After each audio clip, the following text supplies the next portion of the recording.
How is it going, everyone? Welcome back.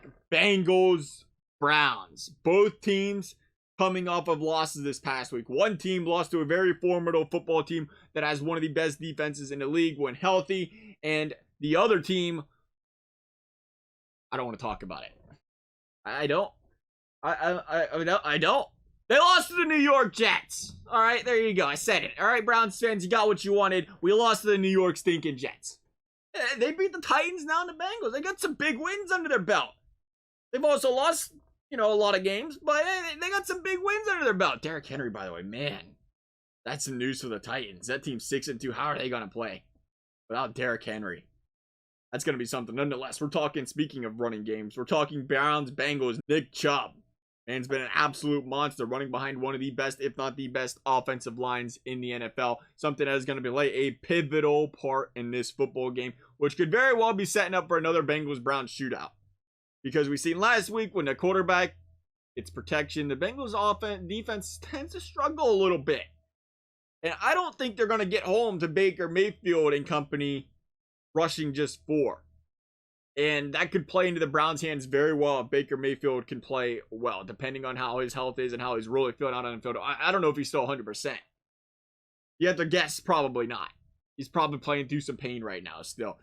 The Browns, though, lean on to run game heavy. The Bengals have done a very good job of slowing opposing team run games down this season. Could that be the matchup to watch? Maybe. Again, though, as we seen last week, Bengals, you get 3rd and longs. 2nd and longs, you're forcing this team to pass the football. But if you don't get pressure on Baker Mayfield, he's got time to stand back there and throw that football. That might be the matchup to watch.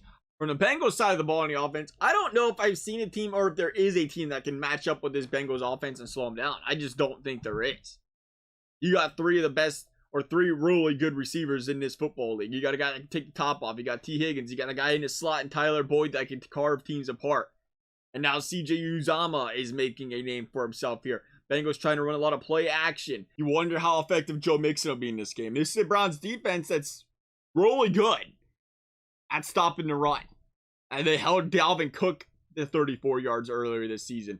You best believe they're going to have the ability to go out there and slow down Joe Mixon.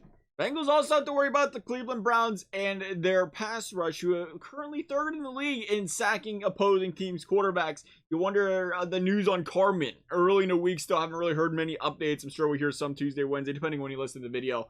I ain't heard much about that. We've seen the hole there when Carmen left late in that Bengals game, got some pressure on the quarterback against Burrow. How big of an impact will that have if the Bengals can't protect their quarterback, get some big stops there for the Browns? Because they got some pass rushers to do it. How big of an impact will that have on Joe Burrow and company? So far this season, the pass rush hasn't affected him. It hasn't been as bad. We've seen them contain the Baltimore Ravens pass rush, which was an absolute nightmare for them last season. They've, on the other hand, matched up against the Browns a little bit better. Nick Chubb can walk out of this game with over 100 yards on the ground. I think the Browns can win this football game. But I think the Bengals have to bounce back here. You don't get embarrassed by the New York Jets. At least it was on the road by the New York Jets. A game after being talked about as the top team in the AFC all week. After beating the Ravens, you go from a high of high to a low of low. I think this is a team that is a completely different regimen, and it's been in the years past, now anchored down by Joe Burrow, who rallies the troops, fires these guys up. Home game, place will be rocking. Again, Bengals 5-3. Coming off that big Baltimore win. It's the first time they're returning home since that one. I think they answer. And this is a game where they take it out on the Cleveland Browns. If they lose to the Cleveland Browns, I think this is a bigger must-win for the Bengals than the Browns. Browns being 4-4, I get it. But if you lose to the Jets, and then you lose to the Browns, you have to sit there and stomach that through the bye week. And I don't know where the Bengals go from there. You could really see things start to turn for the wrong. I hope that's not the case. I think, again, this is a team that battles back from adversity. They bounce back from bad losses. They're not going to be a team that rolls over. I think they do a good job in slowing that run down. I think this defense flies all over the place this game and makes a statement. Still going to be high scoring.